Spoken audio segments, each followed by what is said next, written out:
ಅಯ್ಯೋ ದೇವ್ರೇ, please please load ಆಗು.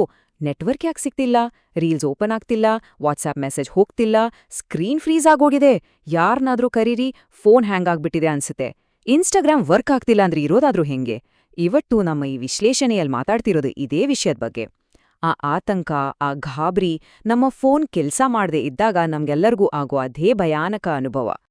ನಮ್ಗೆಲ್ಲರಿಗೂ ಚೆನ್ನಾಗೇ ಗೊತ್ತಾಗ್ತಿದೆ ನಾವು ಮಾನಸಿಕವಾಗಿ ಎಷ್ಟು ಕಾಯಿಲೆಗೆ ತುತ್ತಾಗ್ತಿದೀವಿ ಅಂತ. ಬೆಳಗ್ಗೆ ಕಣ್ಣು ಬಿಟ್ಟ ತಕ್ಷಣ ಪ್ರಕೃತಿಯನ್ನು, ದೇವ್ರ ಮುಖವನ್ನೋ ನೋಡೋ ಕಾಲ ಹೋಗಿ ಈ ಕನ್ನಡಿ ತರಹ ಇರೋ ಗ್ಲೋಯಿಂಗ್ ಸ್ಕ್ರೀನ್ ನೋಡದೇ ಇದ್ರೆ ಉಸ್ರೇ ನಿಂತೋದಾಗೆ ಅನ್ಸುತ್ತೆ. ಇದು ಎಷ್ಟೊಂದು ಉಸಿರುಗಟ್ಟಿಸುವ ಅನುಭವ ಅಲ್ವಾ? ಸುಮ್ನೆ ರೀಲ್ಸ್ ಸ್ಕ್ರಾಲ್ ಮಾಡ್ತಾ ಮಾಡ್ತಾ ಸಮಯ ಎಲ್ಲಿ ಹೊರಟು ಹೋಗ್ತಿದೆ ಅನ್ನೋದೇ ಗೊತ್ತಾಗ್ತಿಲ್ಲ. ನಮ್ಮ ಅಮೂಲ್ಯವಾದ ಸಮಯ ಕೇವಲ ಸ್ಕ್ರೀನ್ ಹಿಂದೆ ಕಣ್ಮರೆಯಾಗ್ತಿದೆ. ಇದರ ಜೊತೆಗೆ ಇನ್ನೊಂದು ಭಯಾನಕ ವಿಷಯ ಗೊತ್ತಾ? ಅದೇ ಆ ಭ್ರಮೆಯ ಶಬ್ದಗಳು. ತಲೆಯಲ್ಲಿ ಬರೀ ನೋಟಿಫಿಕೇಷನ್ ಸೌಂಡ್ಗಳೇ ಕೇಳ್ತಿವೆ ಅನ್ನಿಸುವಷ್ಟರ ಮಟ್ಟಿಗೆ ನಾವು ಕಳೆದೋಗಿದ್ದೀವಿ. ಫೋನ್ ರಿಂಗ್ ಆಗ್ತಿದ್ದರೂ, ಮೆಸೇಜ್ ಬರದಿದ್ದರೂ ಟಿಂಗ್ ಅಂತ ಶಬ್ದ ಕೇಳಿದ ಹಾಗೆ ಅನ್ಸತ್ತೆ. ಇದು ನಮ್ಮ ಮಾನಸಿಕ ಆರೋಗ್ಯದ ಮೇಲೆ ಬೀಳ್ತಿರೋ ಭಾರಿ ಹೊಡೆತ. ನಮ್ಮ ಮೈಂಡ್ ಕಂಟ್ರೋಲ್ ತಪ್ಪೋಗ್ತಿದೆ. ಈ ಆತಂಕ, ಈ ಭಯ, ನಮ್ಮ ಕೈಯಲ್ಲಿ ನಮ್ಮದೇ ಕಂಟ್ರೋಲ್ ಇಲ್ಲ ಅನ್ನೋ ಆ ಒಂದು ಭಯಾನಕ ಸತ್ಯ ನಮ್ಮನ್ನ ಕಾಡ್ತಿದೆ. ಥು, ಏನಿದು ಬದುಕು? 1 ನಿಮಿಷ ಫೋನ್ ಸೈಲೆಂಟ್ ಆದ್ರೆ ಜಗತ್ತೇ ಮುಳುಗೋದಾಗೆ ಆಡೋದ್ಯಾಕೆ ನಾವು? ಯಾರು ಯಾರಿಗೆ ಆನ್ಲೈನ್ನಲ್ಲಿ ಲೈಕ್ ಕೊಟ್ರು, ಯಾರು ಎಲ್ಲೋ ಹೋಗಿ ರೀಲ್ಸ್ ಮಾಡಿದ್ರು ಅಂತ ನೋಡ್ಕೊಂಡು ನಮ್ಮ ನೈಜ ಬದುಕನ್ನ ಯಾಕೆ ಹಾಳು ಮಾಡ್ಕೋಬೇಕು? ಇಲ್ಲಿ ನಮ್ಮನ್ನ ಕಾಡ್ತಿರೋ ಅತಿ ದೊಡ್ಡ ಪ್ರಶ್ನೆ ಅಂದ್ರೆ, ಈ ಫೋನ್ ನಮ್ಮನ್ನ ಕಂಟ್ರೋಲ್ ಮಾಡ್ತಿದ್ಯಾ ಅಥವಾ ನಾವು ಫೋನನ್ನ ಕಂಟ್ರೋಲ್ ಮಾಡ್ತಿದ್ದೀವಾ? ಕೇವಲ ಡಿಜಿಟಲ್ ಲೈಕ್ಗಳಿಗಾಗಿ ನಮ್ಮ ಜೀವಂತ ಕ್ಷಣಗಳನ್ನೇ ಬಲಿ ಕೊಡ್ತಿದ್ದೀವಲ್ಲ, ಇದು ಎಂಥ ದುರಂತ! ಒಮ್ಮೆ ಯೋಚನೆ ಮಾಡಿ ನೋಡಿ. ಒಳಗೊಳಗೆ ಬಹಳ ಬೇಸರ ಆಗುತ್ತೆ. ನಮ್ಮ ಪಕ್ಕದಲ್ಲೇ ಅಮ್ಮ ಕೂತು ಪ್ರೀತಿಯಿಂದ ಏನೋ ಮಾತಾಡ್ತಿರ್ತಾರೆ, ಆದ್ರೆ ನಮ್ಮ ಕಣ್ಣು ಮಾತ್ರ ಆ ಫೋನ್ ಮೇಲಿರುತ್ತೆ.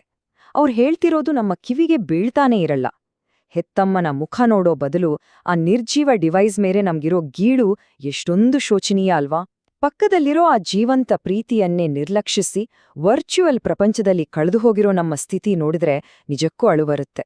ಸ್ನೇಹಿತರ ಜೊತೆಗಿನ ನಮ್ಮ ಸಮಯ ಕೂಡ ಹೀಗೆಯೇ ಆಗೋಗಿದೆ. ಎಲ್ಲಾದ್ರೂ ಹೊರಗಡೆ ಹೋಗೋಣ, ಖುಷಿಯಾಗಿರೋಣ ಅಂತ ಹೋಟೆಲ್ಗೆ ಹೋಗ್ತೀವಿ. ಆದ್ರೆ ಅಲ್ಲಿ ಹೋಗಿ ಮನ್ಸಾರೆ ಮಾತಾಡೋದು ಬಿಟ್ಟು ಕೇವಲ ಫೋಟೋ ಕ್ಲಿಕ್ಕಿಸೋದ್ರಲ್ಲೇ ಬ್ಯುಸಿಯಾಗ್ತೀವಿ. ಪ್ರಪಂಚಕ್ಕೆ ನಾವ್ ಎಷ್ಟು ಖುಷಿಯಾಗಿದ್ದೀವಿ ಅಂತ ತೋರಿಸ್ಕೊಳ್ಳೋ ಆತುರದಲ್ಲಿ ಆ ಕ್ಷಣದ ನೈಜ ಖುಷಿಯನ್ನೇ ಕಳ್ಕೊಳ್ತಿದೀವಿ. ಕನೆಕ್ಟ್ ಆಗಿರೋ ಆತುರದಲ್ಲಿ ನಮ್ಮವರನ್ನ, ಕೊನೆಗೆ ನಮ್ಮನ್ನೇ ನಾವು ಕಳ್ಕೊಂಡ್ಬಿಟ್ಟಿದೀವಿ. ಇದು ನಮ್ಮೆಲ್ಲರನ್ನೂ ಕಾಡ್ತಿರೋ ದೊಡ್ಡ ಹತಾಶೆ. ಇಲ್ಲ, ಸಾಕು, ಇದು ಇಲ್ಲಿಗೆ ನಿಲ್ಬೇಕು. ಈ ಡಿಜಿಟಲ್ ಜೈಲಿನಿಂದ ನಾವು ಹೊರಗೆ ಬರ್ಲೇಬೇಕು. ಇಲ್ಲ, ಸಾಕು ಅನ್ನೋ ಈ ಮಾತು ನಮ್ಮೆಲ್ಲರ ದೃಢ ನಿರ್ಧಾರ ಆಗ್ಬೇಕು. ಈ ಡಿಜಿಟಲ್ ಮಾಯಾಲೋಕಕ್ಕೆ, ಈ ಸುಳ್ಳು ಪ್ರಪಂಚಕ್ಕೆ ನಮ್ಮ ಆಂತರಿಕ ನೆಮ್ಮದಿಯನ್ನ ಬಲಿಕೊಡೋಕೆ ಸಾಧ್ಯನೇ ಇಲ್ಲ. ಈ ಎಮೋಷನಲ್ ಚಂಡಮಾರುತದಿಂದ ಹೊರಬಂದು ಒಂದು ಗಟ್ಟಿ ನಿರ್ಧಾರ ತಗೊಳ್ಳುವಂತ ಸಮಯ ಈಗ ಬಂದಿದೆ. ಸರಿ, ಬನ್ನಿ ಈಗ ಇದ್ರೊಳಗೆ ಧುಮ್ಕೋಣ. ಈ ಸಮಸ್ಯೆಗೆ ಒಂದು ಅದ್ಭುತವಾದ ಸ್ಟ್ರಕ್ಚರ್ಡ್ ಆದ ಪರಿಹಾರ ಇಲ್ಲಿದೆ. ಕೇವಲ 21 ದಿನಗಳ ಡಿಜಿಟಲ್ ಉಪವಾಸ. ಹೌದು, 21 ದಿನಗಳ ಡಿಜಿಟಲ್ ಡಿಟಾಕ್ಸ್ ಚಾಲೆಂಜ್. ಇದು ನಮ್ಮ ಅಭ್ಯಾಸಗಳನ್ನ ಬದಲಾಯಿಸೋಕೆ, ನಮ್ಮ ಮೆದುಳಿಗೆ ಹೊಸ ದಿಕ್ಕು ತೋರ್ಸೋಕೆ ವಿನ್ಯಾಸ ಮಾಡಿರೋ ಒಂದು ರೋಡ್ ಮ್ಯಾಪ್. ಇದು ಹೇಗೆ ಕೆಲಸ ಮಾಡುತ್ತೆ, ಇದನ್ನ ಹೇಗೆ ಅಚೀವ್ ಮಾಡ್ಬೋದು ಅನ್ನೋದನ್ನ ಈಗ ಹಂತ ಹಂತವಾಗಿ ನೋಡೋಣ. ಮೊದಲ ವಾರದ ನಿಯಮಗಳ ಕಡೆ ಗಮನ ಹರಿಸೋಣ. ಇವು ಬಹಳ ಕಟ್ಟುನಿಟ್ಟಾಗಿರಬೇಕು. ವಾರ 1, ಅನಗತ್ಯವಾಗಿರೋ ಪ್ರತಿಯೊಂದು ನೋಟಿಫಿಕೇಷನ್ ಅನ್ನ ಆಫ್ ಮಾಡ್ಲೇಬೇಕು. ಮತ್ತು ಅತಿ ಮುಖ್ಯವಾದ ಬೌಂಡ್ರಿ ಅಂದ್ರೆ, ಬೆಳಗ್ಗೆ ಎದ್ದ ತಕ್ಷಣ ಮತ್ತು ರಾತ್ರಿ ಮಲಗುವ ಮುನ್ನ ಫೋನ್ ಮುಟ್ಟುವಂತೆಯೇ ಇಲ್ಲ. ಇದು ನಮ್ಮ ದಿನದ ಆರಂಭ ಮತ್ತು ಅಂತ್ಯವನ್ನ ನಮ್ಮ ಕಂಟ್ರೋಲ್ಗೆ ತರೋ ಮೊದಲನೇ ಹೆಜ್ಜೆ.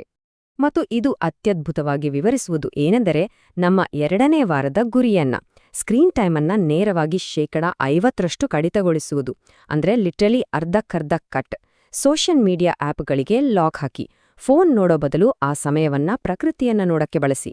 ಮರೆತು ಹೋಗಿದ್ದ ಹಳೆಯ ಹವ್ಯಾಸಗಳನ್ನ, ಅಂದ್ರೆ ಪೇಂಟಿಂಗ್, ಓದುವುದು ಅಥವಾ ಹಾಡುವುದನ್ನ ಮರಳಿ ತನ್ನಿ. ನಮ್ಮ ಸಮಯವನ್ನ ನಮಗೆ ವಾಪಸ್ ಕೊಡೋ ಅದ್ಭುತ ಪ್ರಕ್ರಿಯೆ ಇದು. ಈಗ 3ನೇ ವಾರ, ವಾರಾಂತ್ಯದ ಸ್ವಿಚ್ ಆಫ್. ವೀಕೆಂಡ್ ಬಂದ್ರೆ ಸಾಕು, ಫೋನ್ ಸಂಪೂರ್ಣ ಸ್ವಿಚ್ ಆಫ್ ಆಗ್ಬೇಕು. ಇದರ ಹಿಂದಿನ ಲಾಜಿಕ್ ಬಹಳ ಸರಳವಾಗಿದೆ. ಯಾವಾಗ ನಮ್ಗೆ ಡಿಸ್ಟರ್ಬ್ ಮಾಡೋಕೆ ಯಾವ ಸ್ಕ್ರೀನ್ ಇರಲ್ವೋ, ಆಗ ನಾವು ನಮ್ಮ ಕುಟುಂಬದವರ ಜೊತೆ ಗುಣಮಟ್ಟದ ಸಮಯ ಕಳೆಯಬಹುದು. ಮತ್ತು ಎಲ್ಲಕ್ಕಿಂತ ಹೆಚ್ಚಾಗಿ ನಮ್ಮ ಜೊತೆ ನಾವು ಸಮಯ ಕಳೆಯಬಹುದು. ನಮ್ಮ ನೈಜ ಸಂಬಂಧಗಳನ್ನ ಮರುನಿರ್ಮಾಣ ಮಾಡೋಕೆ ಇದು ಅತ್ಯಂತ ಅಗತ್ಯ. ಒಂದು ಅದ್ಭುತವಾದ ಸತ್ಯ ಏನೆಂದ್ರೆ, ಫೋನ್ ಆಫ್ ಆದ ತಕ್ಷಣ ನಮ್ಮ ಜೀವನ ಆಫ್ ಆಗೋದಿಲ್ಲ, ಬದಲಿಗೆ ನೈಜವಾದ ಜೀವನ ಅಲ್ಲಿಂದಲೇ ಶುರುವಾಗುತ್ತೆ. ಆ ಸ್ಕ್ರೀನಿನ ಕೃತಕ ಬೆಳಕಿನಿಂದ ಹೊರಬಂದಾಗ ಪ್ರಪಂಚದ ನೈಜ ಬಣ್ಣಗಳು ನಮ್ಗೆ ಕಾಣಲು ಶುರುವಾಗುತ್ತವೆ. ನಮ್ಮ ಸುತ್ತಮುತ್ತಲಿನ ಜನರ ನಗು, ಪ್ರಕೃತಿಯ ಸೌಂದರ್ಯ, ನಮ್ಮದೇ ಉಸಿರಾಟದ ಅರಿವು ಇವೆಲ್ಲವೂ ಸ್ಕ್ರೀನ್ ಆಫ್ ಆದಾಗ ಮಾತ್ರ ನಮ್ಗೆ ಸಿಗುವಂಥ ಅದ್ಭುತ ಅನುಭವಗಳು. ಹಾಗಾಗಿ ಇಲ್ಲಿನ ಅತ್ಯಂತ ಪ್ರಮುಖ ಅಂಶವೆಂದರೆ ಈ ಸಂಪೂರ್ಣ ವಿಶ್ಲೇಷಣೆಯ ಸಾರಾಂಶ ಈ 3 ಅಂಶಗಳಲ್ಲಿದೆ. ವರ್ಚುವಲ್ ಪ್ರಪಂಚದಿಂದ ಡಿಸ್ಕನೆಕ್ಟ್ ಆಗೋದು, ನೈಜ ಜೀವನದೊಂದಿಗೆ ಮತ್ತೆ ಕನೆಕ್ಟ್ ಆಗೋದು, ಮತ್ತು ಅಂತಿಮವಾಗಿ ಕಳೆದು ಹೋಗಿದ್ದ ನಮ್ಮ ಆಂತರಿಕ ನೆಮ್ಮದಿಯನ್ನ ಮರಳಿ ಪಡೆಯೋದು. ವಾಸ್ತವಕ್ಕೆ ಮರಳಲು ಡಿಜಿಟಲ್ ಪ್ರಪಂಚದಿಂದ ಸ್ವಲ್ಪ ದೂರ ಸರಿಯೋದು ಅನಿವಾರ್ಯ ಹೆಜ್ಜೆ. ಈಗ ಕೊನೆಯದಾಗಿ ಒಂದು ಪ್ರಶ್ನೆ. ನಮ್ಮದೇ ನೆಮ್ಮದಿ ನಮಗೆ ಬೇಕು, ನಮ್ಮದೇ ಸಮಯ ನಮ್ಮ ಕೈಯಲ್ಲಿರ್ಬೇಕು. ಹಾಗಾದ್ರೆ ಈ 21 ದಿನಗಳ ಸವಾಲಿಗೆ ಯಾರು ಸಿದ್ಧರಿದ್ದಾರೆ? ಈ ಪಯಣ ಕೇವಲ ಒಂದು ಡಿವೈಸ್ನಿಂದ ದೂರ ಇರೋದಲ್ಲ, ನಮ್ಮನ್ನ ನಾವೂ ಹುಡುಕೊಳ್ಳುವಂತಹ ಪಯಣ. ಯೋಚ್ನೆ ಮಾಡಿ, ಸ್ಕ್ರೀನ್ ಲಾಕ್ ಮಾಡಿ, ನೈಜ ಜೀವನವನ್ನ ಅನ್ಲಾಕ್ ಮಾಡೋಣ. ಎಲ್ಲರಿಗೂ ಆಲ್ ದ ಬೆಸ್ಟ್.